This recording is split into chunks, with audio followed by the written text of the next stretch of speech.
Welcome back, everyone. This video will explain why extreme heat waves are not related to greenhouse warming. It's all about inversion layers in latent heat. Under normal conditions, air heated by collisions with solar heated surfaces can rise to the top of the troposphere because the rising air is warmer than the layers above it. The layers above are increasingly cooler because, according to the gas laws, as air rises in altitude, the pressure decreases, which decreases the temperature, also known as adiabatic cooling. This rise in convection transports away over 60% of the energy absorbed by the solar heated surfaces, thus cooling our surface temperatures. When that convection is suppressed, surface temperatures can tremendously rise, no matter how much of a greenhouse effect is in play. However, sometimes a warm layer forms above a cooler layer and prevents cooling convection, trapping heat and pollution nearer to the surface. These warmer layers are called inversion layers. Inversion layers are created by different dynamics. Descending air that warms adiabatically as pressure increases has the biggest weather effect. Adiabatic warming is not due to solar heating or greenhouse warming. Now, most people have seen radiative inversions during calm winter days where people are burning wood to stay warm. The smoke rises initially, but abruptly stops rising, hitting the inversion layer's invisible ceiling that traps the smoke.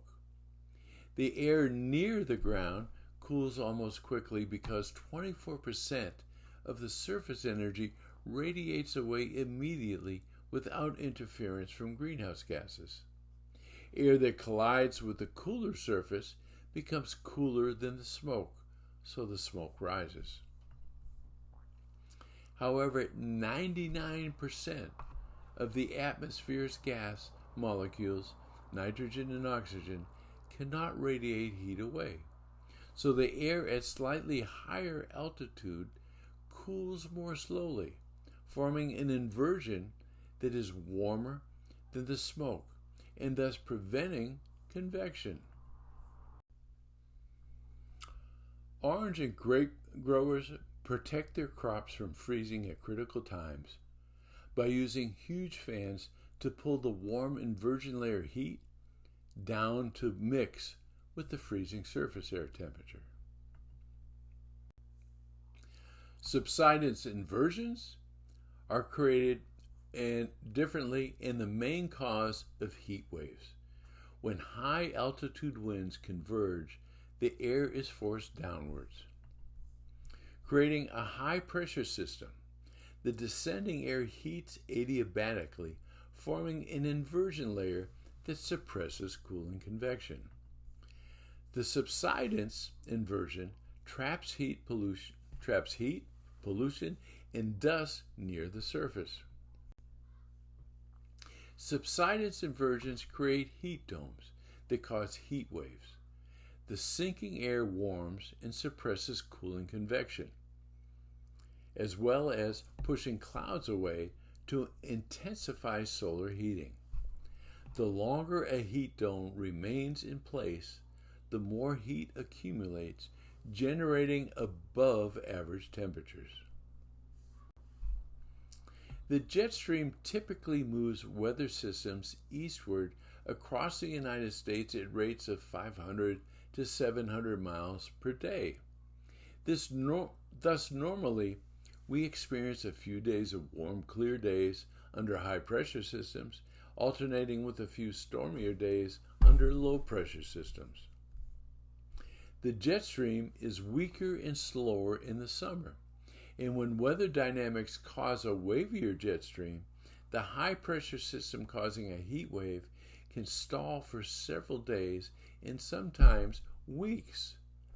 Most heat wave definitions are determined by how many days a high-pressure system remains in place.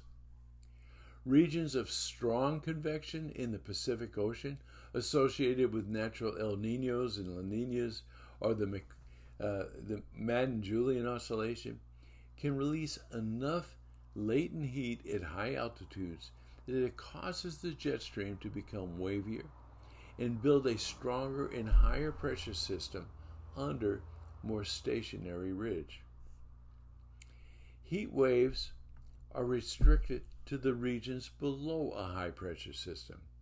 Adjacent low pressure systems enhancing cooling convection and cloudiness, causing below average temperatures.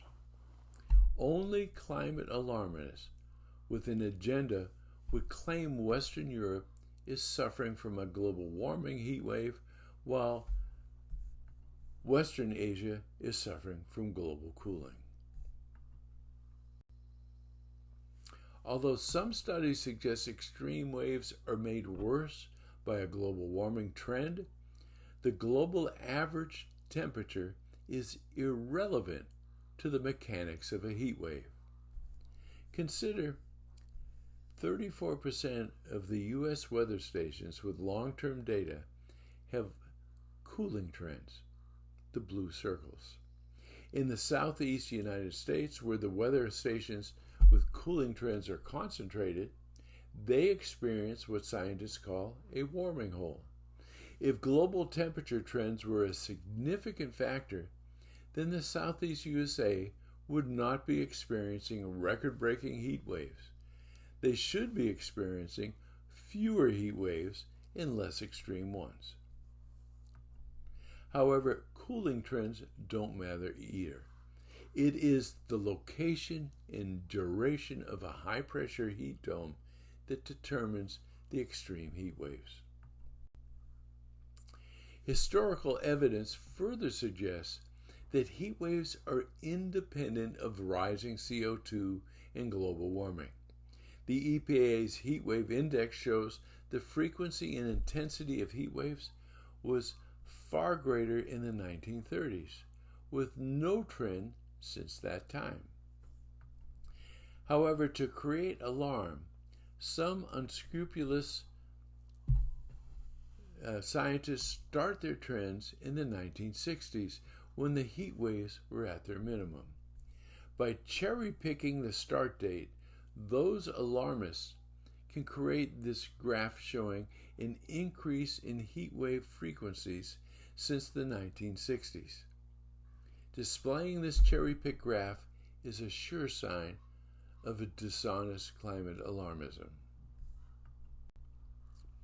Scientists are now finding that the release of latent heat can feed into the warm inversion layer and amplify heat domes in extreme heat waves.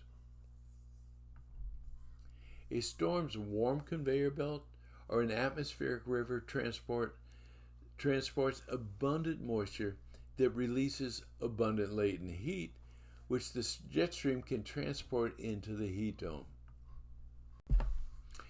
This map of atmospheric moisture, the lighter blue equals more moisture, in the mid-March shows an atmospheric river on a common route crossing Hawaii and reaching into southwestern Canada. Now, this same view, but of the jet stream from the National Weather Service's model, shows the wavy jet stream. The high-pressure system beneath the jet stream ridge and centered over the western United States is circled. The arrow points to where the atmospheric river is delivering moisture and latent heat into the high-pressure system and adding heat into the warm subsidence inversion that intensifies the heat dome.